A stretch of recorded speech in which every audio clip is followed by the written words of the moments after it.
Hello, Alonso here. In this video, I'm going to analyze a few progressions by the super successful synthwave artist The Midnight. My intention is to gain insight into how successful artists create their music, so we can learn from them and reapply to our own music. By the way, get your free account at synthwavedojo.com and watch my videos for free, better organized, and best of all, without ads. Here in front of us, we have a table showing 9 tracks by The Midnight, 9 very well-known and famous tracks, and from their early catalog, their early years. And I'm showing various bits of information here that are very relevant. First, we have the track name, we have the tempo, we have the key, whether it's major or minor, then the progression itself, then the progression translated into Nashville number system, how many bars the progression has, how many chords the progression has, what's the movement of the bass line, and whether it's a golden chords exclusive or not. I'll talk about golden chords once we start looking at our first example here. So let's get on with it. Los Angeles. This is a very well-known track. I think it's got like 30 million plays on Spotify alone. The tempo is 116 and the key is A major. The progression goes like this: A major, A major, D major, D major, F minor, F sharp minor, E major, D major, and then back to A major. This progression translated into Nashville number system equates to 11446 minus 544. Nashville number system, in a certain way, is similar to Roman numerals in the sense that we assign a number to each of the chords to represent their position in the major scale or in the major key. Okay, so for example, the first chord in the key is the 1 chord, the 4th chord is the 4 chord, and so on and so forth. The thing with Roman numerals is that in a minor key, you give the minor tonic chord the 1, okay? So it's like you start the count from a different place. However, in the Nashville number system, you don't change how you count. So it doesn't matter if it's a minor scale or a minor key, the 1 chord is always going to be the major tonic chord. And that makes it easy to translate or transpose one song from one key to another one on the fly without having to rearrange and start the counting differently in your mind, okay? So translated to Nashville number system, this is 11446 544. This is a very simple progression. I could say a run-of-the-mill progression, really nothing out of the ordinary. The only thing that I would like to point out from this progression is that it is a golden chords exclusive progression. Okay, let's talk about golden chords for a second. When you think of a major key in the major scale, there are 3 chords you can use to harmonize any melody you can come up with in a major scale. And those chords are the 1, the 4, and the 5. So for example, in the key of C major, the 1 chord is C major, the 4 chord is F major, and the 5 chord is G major. Okay, so with the 1, 4, and the 5, you can harmonize any melody in the C major scale. Then we have the 6th chord, which in the case of C major is A minor. A minor is the relative minor to C major. That's also a very important chord. Okay, so if we flip the C major scale and start it on A minor, we get A Aeolian, the mode of A Aeolian, or the A minor scale, which is, let's think of it as the other side of the coin from C major. Okay, now, so if we take the 1, 4, 5 chords and add the 6th chord, then with those 4 chords, we can practically harmonize almost any melody you can think of, and it will sound good. Now, as we cover all of these songs, you'll see that most of them will include these 4 chords or variation, and they are very useful because you can play these 4 chords almost in any arrangement or in any order, and they will sound good. These 4 chords are used in the Axis of Awesome video, where they show how many songs use these 4 chords, from Don't Stop Believing by Journey to, I don't remember, it's like tons and tons of songs. So with these 4 chords, you arrange them differently, you can make like so much music like you wouldn't believe. So this is important to show that the chords that are being used here are very, very simple chords. All right, so that's Los Angeles. Then Sunset, very similar tempo to Los Angeles. It's in the key of F major. And here we have these chords, but if we translate them into Nashville number system, and then this is why it starts to become useful. The progression is 4, 5, 6 minus, or 6 minor, 1. Okay, so we can see that this progression in Los Angeles starts with the 1 chord. This progression starts with the 4 chord. Okay, and let's see if there are any similarities. In here, I don't see any, but that's fine. And this progression consists of 4 bars, and we have 4 chords in here. And this is the movement of the bass. Is this a golden chords exclusive progression? Yes. Remember I said it's the 1, 4, and the 5, 1, 4, 5, and 6 chords. And here is exactly what we have. All right? So you could say that it's the same chords from Los Angeles in a different key and rearranged. Cool. Next up, Jason. Jason is in a tempo of 163, which starts to get in a very fast tempo, at least for synthwave. I think the Midnight is characterized by that, whereas some other synthwavers like Time Cop, etc., use more, let's say, mid-tempo to slow-tempo tracks. The Midnight has a lot of up-tempo tracks in the 140, 160 BPM ranges, etc. So Jason is in the key of D minor. These are the chords: B flat major, C major, D minor, D minor, D minor, and C. But if we translate this to Nashville number system, we see we're playing the 4 chord, 5, 5, 6 minor, 6 minor, 6 minor, and the 5 chord. And appreciate how similar it is to Sunset. They're very similar. However, this is 8 bars long and is only comprised of 3 chords. Now, is this a golden chords exclusive progression? Yes. Once more, with these golden chords, the 1, 4, and the 5, you can create worldwide hits and awesome music till kingdom come. Let's play Jason, but I'm going to translate this into C major just to make it easier myself. So the first chord would be F, then G is the 5 chord, A minor is the 6 minor, down to G. Oh, Jason.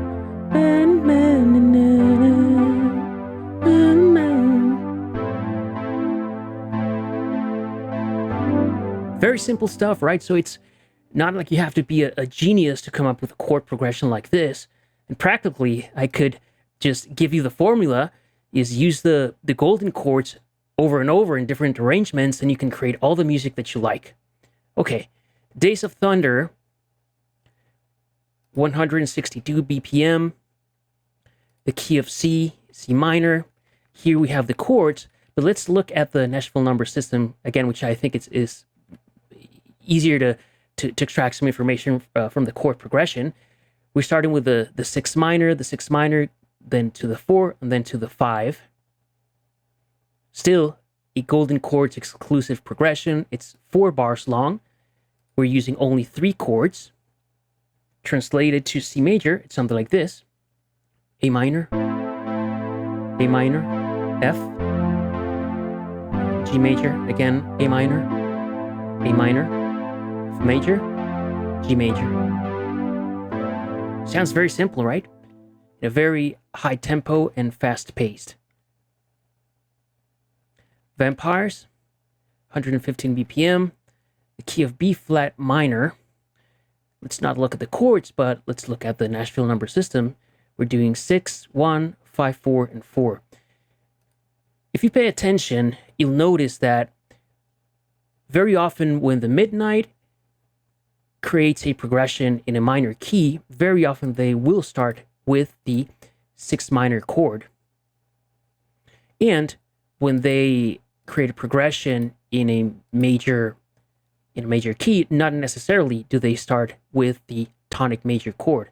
Here they do, but here they don't, and here they do, right? But in terms of minor, here I can anticipate that very often, if it's a minor progression, they will start with the 6th minor chord. Okay, so vampires, let's translate this, or transpose, that's the accurate word when it comes to music theory. Let's transpose this to A minor. So it would be A minor, then G major, G, F, and F again.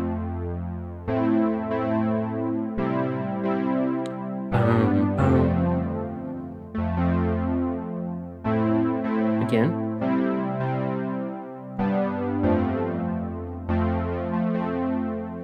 Very simple stuff. Another Golden Chords exclusive. Gloria, another high tempo track, the key of C minor. We see here that the Midnight likes C minor a lot. Well, at least they've used it twice here and a third time in Endless Summer. But Gloria, what about the chords? They're very similar to Vampires. Still a Golden Chords exclusive, 6-5-4-4-5 in the same bar, something like this in A minor.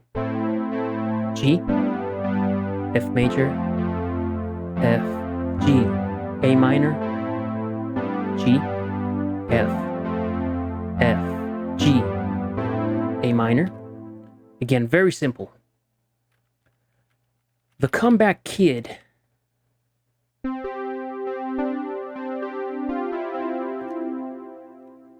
(118 BPM) in the key of C major. These are the chords. This one's unusual or unique in the sense that thus far we had seen chord progressions consisting of 8 bars and 4 bars for the most part, being 4 bars the most popular. But this one is 16 bars long, so this one feels like the entire section was composed as or the chord progression was written to last for 16 bars and create a listener's journey inside those 16 bars. So these are the chords, and let's play this thing. The key of C major, well, that's the original key. It is C, G, then F major is the 4th chord, back to the 1 chord, C, G, F twice. Now during this second round, instead of going back to the 1 chord or C major, we're going to play E minor, and then E minor, then 4, which is F, F again, A minor once more, A minor, G, F major. Cool. How many chords are used here? 5 chords. So this is the first time that we're using 5 chords, at least in this bundle of tracks. And is this a Golden Chords exclusive? No, because here we are playing the 3 minor chord. And this is the first time that we had played another minor chord besides the 6th minor. And this does add character and flavor to the progression.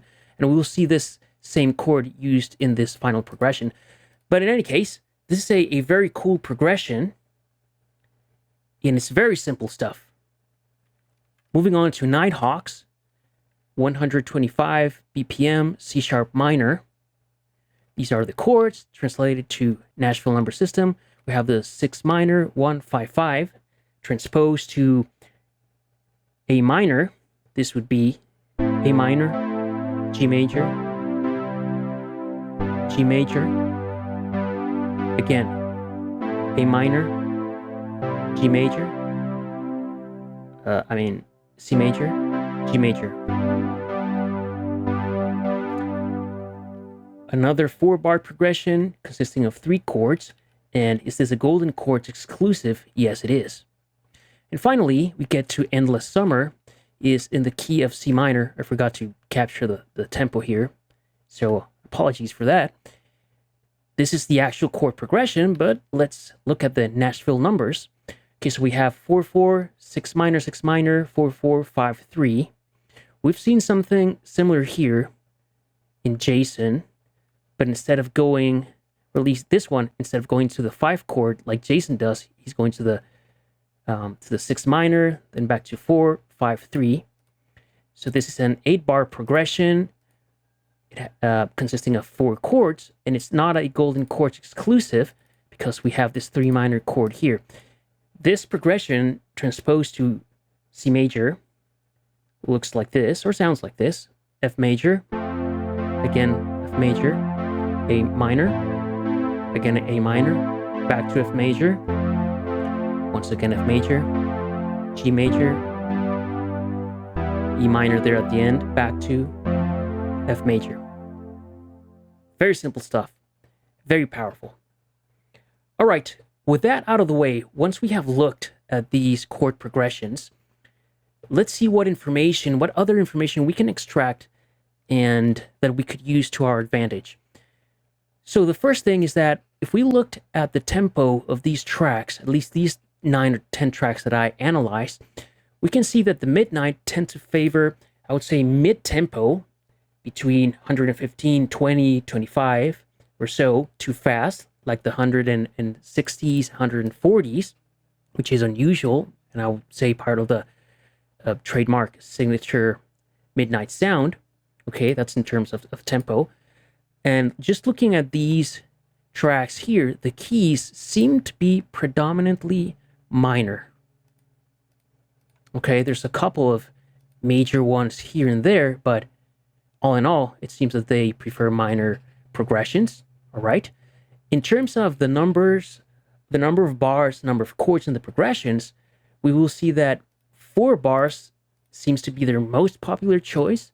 And I would say between 3 and 4 chords tends to be the most popular choice in terms of the number of chords in a progression. Okay, so if we went with 4 bars and 3 or 4 chords in a minor key, using the golden chords exclusive, the golden chords exclusively, then chances are we can get into the Midnight territory very quickly and very easily. What else? I'm not going to talk about cadences and chord leading.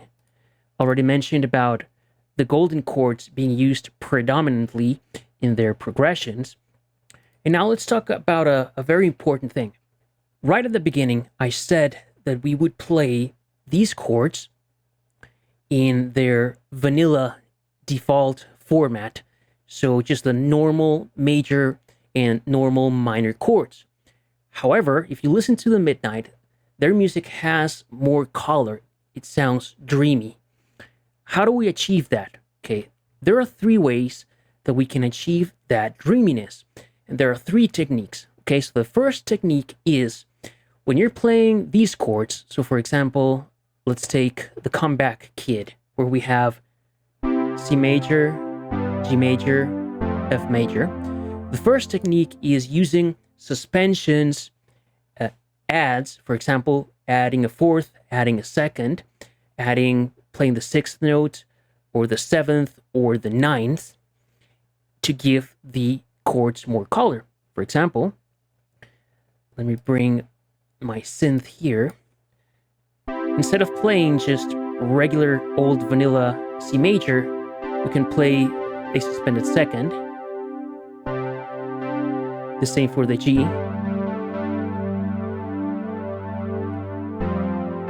And the same with F.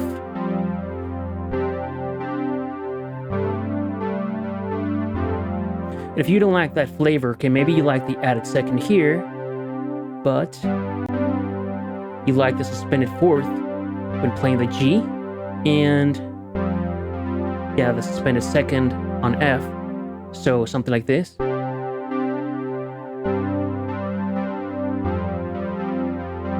Or dreamy. So you look for opportunities to turn these chords into suspended chords, or sometimes adding, not necessarily suspending. So for example, going back to our C major, if I play the suspended 2nd, I'm getting rid of the 3rd here, and I'm playing the 2nd. Okay, that's a suspended 2nd chord. But what I could do is still play my C major, but just add that additional note. So I have 4 notes in my chord, and this would be an add 2 chord, not a suspended second, because I haven't suspended this third. The third is still here. Okay, so that's another strategy.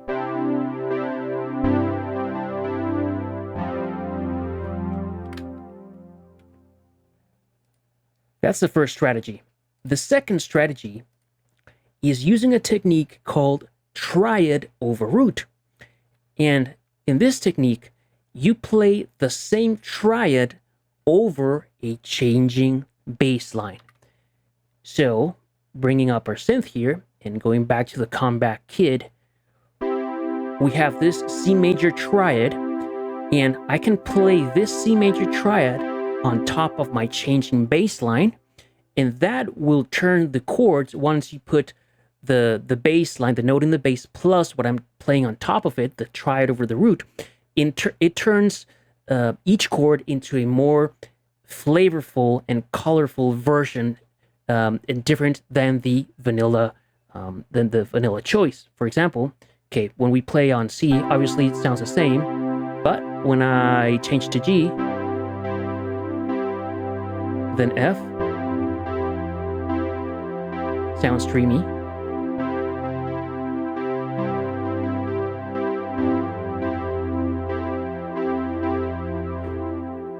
And of course, I could play a suspended chord or any kind of suspended chord or extended chord as my triad over the root. I'm not limited to playing just vanilla major chords on top of my changing bass line. I could play for example, this suspended second chord.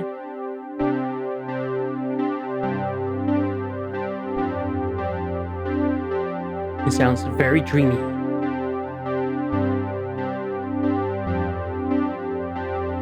Right? I could have done the same with the suspended fourth version, like this. Sounds different, but still dreamy. Alright, that's the triad over root approach to giving color to these progressions. And the final one, which I think the Midnight is the one that they use the most, is combining the triad over root approach, and you create a kind of arpeggiated riff. Okay, this is what I call a pedal riff. It's a pedal because they're using a fixed shape, a triad over root approach, and I'm going to show that to you in a second. And from that position, they just look for certain notes to create this kind of riff that doesn't change while the bass line is changing. And I'm going to play a couple of those just for you to realize what they are. So going back to the Comeback Kid, okay, this is the major chord, the C major chord. And I have the second and the fourth. So holding down this position, if I find a few notes close to my fingers, I can create a riff that sounds kind of like an arpeggio, and you get this.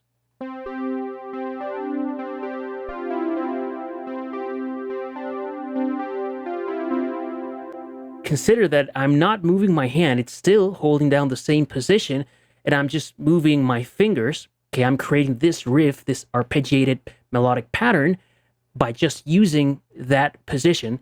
And when the bass line changes, you just keep playing that riff over and over, like this.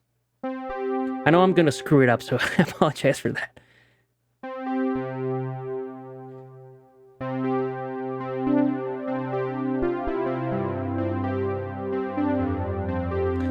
I got it backward, hold on.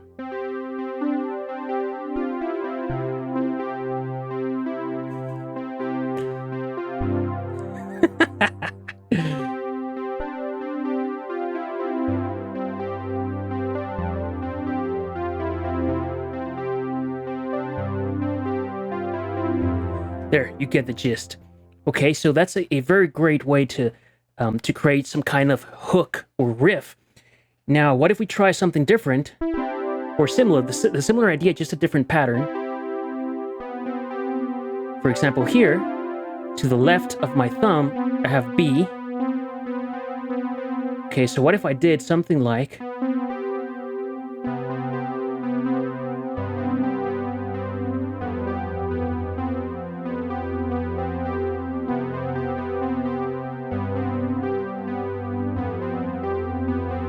Immediately, we get into that dreamy land of the midnight and time cop, right? And it's a very simple technique because you're not really composing or playing a real melody. You're just using notes that are adjacent to your fingers based on the C major chord or the tonic major in this case, and you change the bass line and it sounds very colorful with a lot of flavor. Let me show you another example of that, and that's Los Angeles. So Los Angeles, it's a major... Okay, Los Angeles basically is also using this pedal riff technique. So here's my A major chord, A, C sharp, E. And here's my A in the bass. Okay, and they're just playing the notes between the fingers, this one and this one, and create this riff.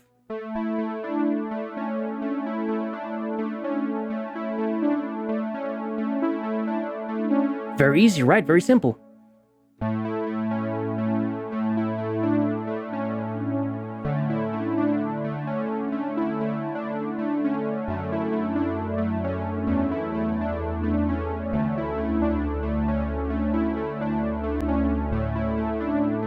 Simple, right? And that's Los Angeles. That's that riff. Immediately, it sounds very dreamy. It sounds very cool, and it's very simple. I'm just placing my hand on the tonic major of the progression, and from here, I just find a few notes within the key and the scale, and find an arpeggiated pattern, some kind of riff that I like. And once I start changing the notes in my bass line, or in the I change the notes in my progression, it gets that dreamy vibe immediately.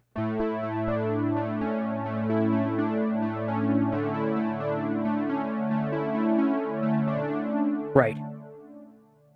Super powerful. A great exercise that you can do is play a very simple chord progression. For example, let's just take a... let's take this Los Angeles progression and simplify it. And for example, we're going to do 1, 5. You know what? Let's do 1, 6, 5, 4, which in C major is C, A minor, G, and F. Okay.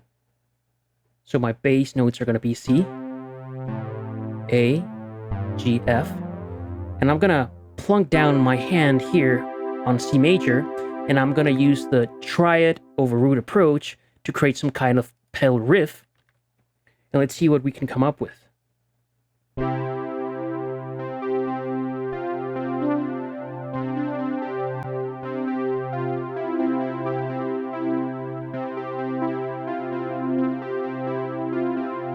Nice, I like that. Okay, let's play it on top of our bass line.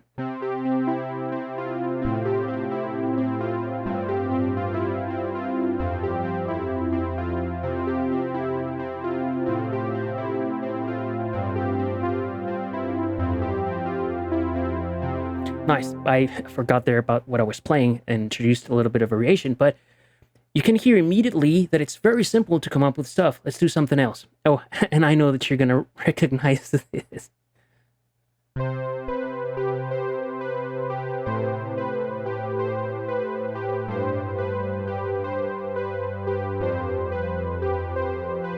That's the Voice of Summer arpeggio from Don Henley's awesome track, Voice of Summer.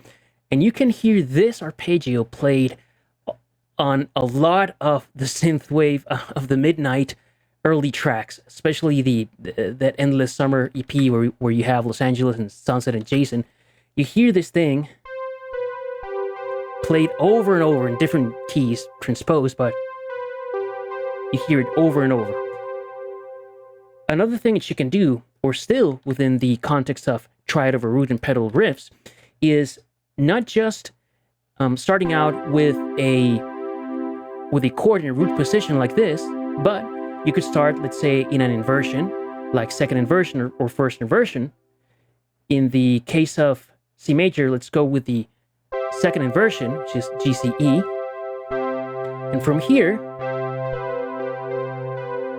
you can see immediately that if I play with the notes, I find this Don Henley Voice of Summer arpeggio very quickly. Okay, but let's just try to find something else.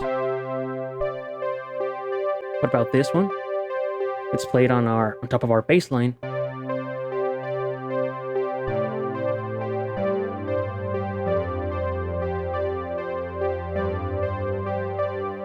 Dreamy.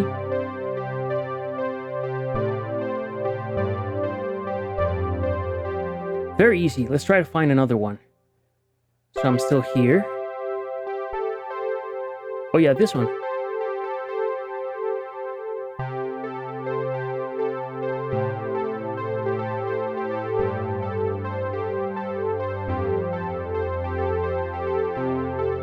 Right? Very simple. Now, of course, you don't have to play the same pattern all the time.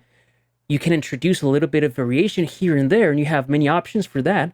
But one of the options is changing the rhythm or changing the notes, for example.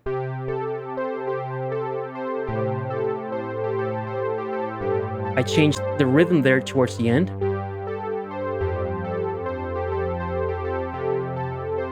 Or you could change the notes. For example, let's see.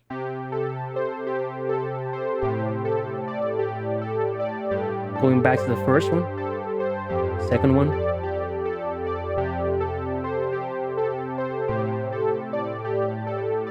There's many ways to create something very simple and then introduce variation. And all the stuff that I just played here, man, it's like, go and create tracks with that and be happy. It's super dreamy and it gets you into the midnight territory very easily and very quickly. All right, my friends, that's all I had for today. Hope you found this useful. Ciao.